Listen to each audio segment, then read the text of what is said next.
Ja, najlepša hvala. Smo v zamudi, zato bom pohitel in bom predstavil te najbolj ključne poudarke. Vsi ste nekako prikazali svoj odnos do disidentstva in ste dali različne schematske poglede.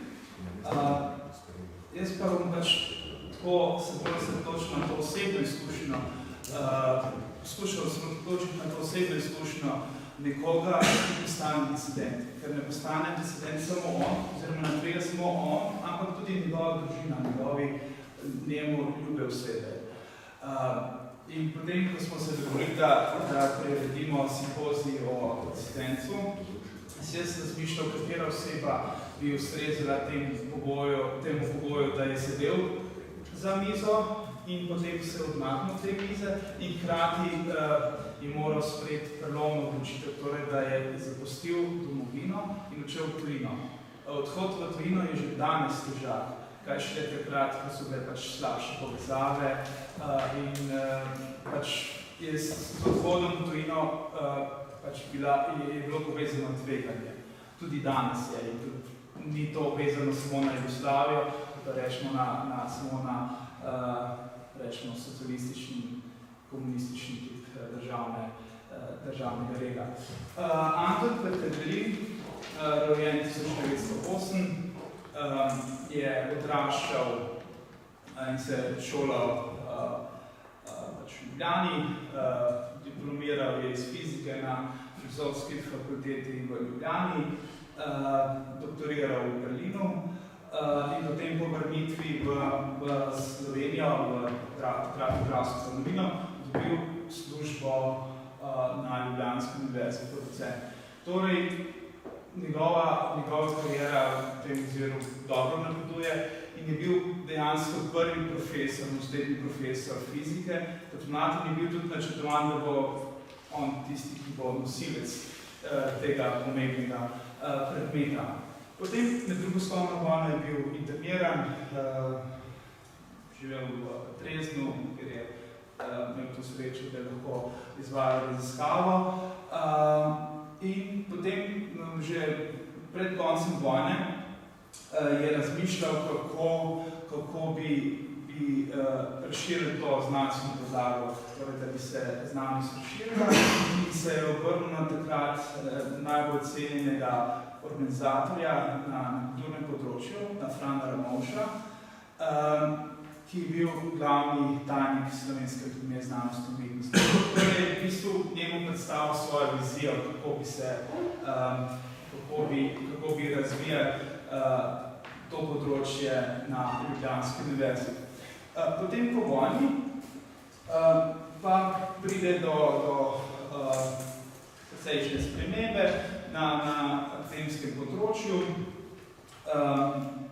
in pomemben poudarek je na akademiji, kjer se ustanovijo raziskovalni inštituti in ti raziskovalni inštituti dobijo dve osnovni nalogi. Na eni strani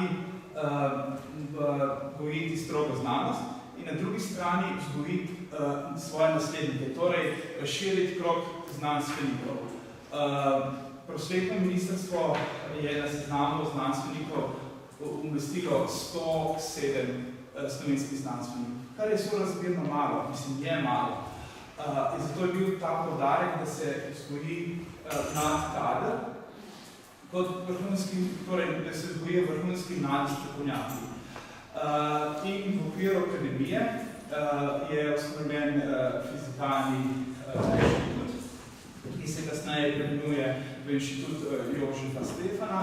Zaradi podpore iz zvezdnih skladov se ta raziskovalni inštitut hitro razvija in Peterlin je tukaj zraven kot vodja in postane do leta 1958, tako kot je kolega Gabrič to dobro razdelal in jaz samo to povzemam. Takrat pride do množičnega posega oziroma do odstranjevanja starejših. In to posebej izrazito za raziskovalne inštitute akademije, kjer so starejši upokojeni. In tu imamo dva procesa. Na eni strani imamo proces na univerzi, kjer se upokojujejo profesorje, takrat dopolnijo 70 let, in na drugi strani pa tudi na raziskovalnih inštitutih, kjer upokojujejo, ampak Anton Peterlin je takrat zelo mlad, je 51 let. In on, ko je prevzel vodenje fizikalnega inštituta, je pristal, da bodo izvajali raziskave, ki niso bile povsem skladu z njegovimi raziskovalnimi afinitetami. Torej, in je v bistvu čakal na svojo priložnost, ki je v bistvu prišla v manjšem obsegu, ampak premanjem obsegu zanj. In potem, ko se začne pritiski od kolegov, ki smo bili neušljivi, potem Stani prekleri s Beogradom za sredstva, nič kaj posebnega, ampak v njemu se je toliko nabralo, da je potem ponudil odstop. Šel na štipendijo v tujino in potem pač v času te štipendije nekako sprejel sklep, da se ne bo vrnil v domovino. In potem pa sledi ta del, kako to izvesti, kako nadaljevati življenje. Ker to ni glavno odločitev samo zanj, ampak za celotno družino. Potem bi se k njemu morala poslediti celotna družina. Tako da takrat se v leti 60-61 je predvsem ta zagled, kako to pojasniti, da v tujino odhaja en najbolj znanih in doma spoštovanih znanstvenikov, ki je vzgojil tudi celo vrsto mladih znanstvenikov, ki jim je omogočil študiranje v tujini in potem so se seveda vsi vrnili. Kako zdaj pojasniti, da pa odhaja ta, ki je vodil takšno politiko, da odhaja v tujino? Kako to pojasniti? In potem se tukaj nekako je več teorij, zakaj odhaja. In na eni strani imamo, rečemo temu, bolj uradno, da odhaja zaradi tega, ker mu tujina lahko ponudi boljše pogoje za raziskovalno delo. Seveda so tudi takšne informacije, da gre to za sebični nagon in da ne upošteva državnih interesov, torej interesov države, ki mu je omogočila znanstveno kariero po drugi svetovni vojni. Torej mu je omogočila, da je postal svetovno znani fizik. In takrat mu tudi zagrozijo, da bo izgubil članstvo, če ne pride v domovino. In je bil tudi že so ga črtali iz letopisa, kjer so navajali člane akademije.